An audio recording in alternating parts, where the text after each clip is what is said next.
রাজধানীর বাইতুল মোকাররম এলাকায় মাঝ পর খিলাফি কর্মসূচির অংশ হিসেবে মিছিল বের করেছেন নিষিদ্ধ সংগঠন হিজবুত তাহরীর।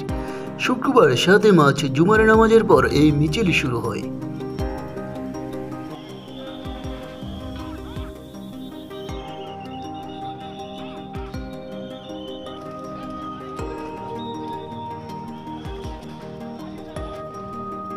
তবে মিছিলটি পল্টন থেকে বিজয়নগরের দিকে এসে পুলিশের বাধার মুখে পড়ে।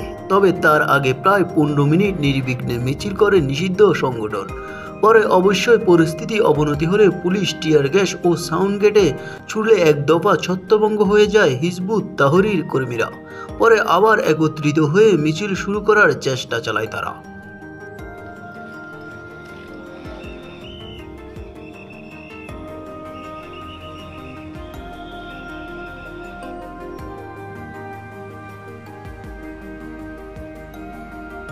তবে এলাকায় সংঘর্ষ চলছে, পুলিশের সঙ্গে যোগ দিয়েছেন সেনাবাহিনী। এদিকে আজ শুক্রবার বাইতুল মোকাররম মসজিদ এলাকায় মাঝ পর খিলাফি নামে একটি সমাবেশ আয়োজন পরিকল্পনা করে হিজবুত তাহরীর কিছু সদস্যরা।